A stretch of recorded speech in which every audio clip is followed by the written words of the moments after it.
First ever factory outlet మన Mukunda jewellers వారు తెలుగు నూతన సంవత్సరం ఉగాది పండుగ సందర్భంగా నక్షి మేళా జరుగుతుంది. అన్ని నక్షి జ్యువెలరీ మీద VA ఫ్లాట్ 9.99% మాత్రమే. త్వరపడండి.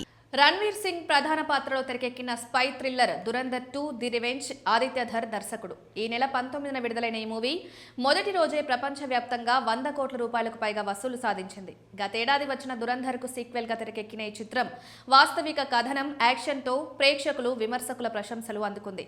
మహేష్ బాబు సహా పలువురు టాలీవుడ్ హీరోలు ఈ సినిమాను ప్రశంసించారు. తాజాగా దర్శక ధీరుడు SS రాజమౌళి ఈ చిత్రంపై తన అభిప్రాయాలను పంచుకున్నారు. లార్జ్ స్కేల్ ఎమోషన్స్ తో తొలి పార్ట్ను అధిగమించిన అరుదైన సీక్వెల్ గా అభివర్ణించారు. దురంధర్ 1 తనకు చాలా బాగా నచ్చిందని, దీని సీక్వెల్ ది రివెంజ్ దాని గొప్పతనాన్ని, అంతరాత్మను తొలి పార్ట్ కన్నా మించిపోయిందని వ్యాఖ్యానించారు.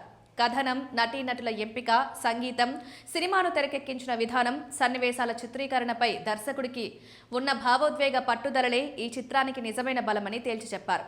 ఇలా అన్నీ సమకూరినప్పుడే ఉత్కంఠను కలిగించే కథ మలుపులను అల్లుతుందని, దురంధర్ 2 దీనికి అద్దం పట్టిందన్నారు. 4 గంటల నిలివిగడ చిత్రాన్ని రూపొందించి విడుదల చేసినందుకు రాజమౌళి దర్శకుడు ఆదిత్య ధర్ను ప్రత్యేకంగా అభినందించారు. సినిమా నిడివి ఎక్కువ అయినప్పటికీ చివరి ఫ్రేమ్ వరకు ప్రేక్షకులు కుర్చీలకు అతుక్కుపోయేలా తీశారని ప్రశంసించారు. రణ్వీర్ సింగ్ నటనను రాజమౌళి మాస్టర్ క్లాస్ గా అభివర్ణించారు.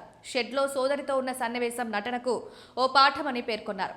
ఆరంభం నుండి క్లైమాక్స్ వరకు హంజా, జస్కీరత్ పాత్రలో రణ్వీర్ సింగ్ తన నటనతో మంత్రముగ్ధులను చేశారని కొనియాడారు. మరో కీలక పాత్ర పోషించిన మాధవన్ ప్రేక్షకులను కథలోని భావోద్వేగ లోతులకు తీసుకెళ్లాడన్నారు. కొన్ని సన్నివేశాల్లో నిస్సహాయత, నిరాశను అద్భుతంగా పలికించాడని కీర్తించారు. ఈ అఖండ విజయానికి యావత్ చిత్ర బృందానికి అభినందనలు తెలిపారు. దర్శకుడు రామ్ గోపాల్ వర్మ కూడా దురంధర్ 2 సినిమాటిక్ డిస్టర్ప్టర్ గా కొనియాడారు. ఫార్ములా బేస్డ్ బాలీవుడ్ చిత్రాల శకం నుంచి ఇది ఒక కొత్త మార్పును సూచిస్తుందని, సాంప్రదాయంగా హీరో చుట్టూ తిరిగే కథనాలకు ఈ సినిమా చెక్ పెట్టిందని చెప్పారు. అతి నాటకీయత, నీరుగారిపోయిన కథలపై ఆధారపడే దర్శకులకు ఓ పీడకల అని రామ్ గోపాల్ వర్మ వ్యాఖ్యానించారు. రక్తం కారకుండా నొప్పి తెలియని హీరోలందరినీ చంపేసిందని స్పష్టం చేశారు.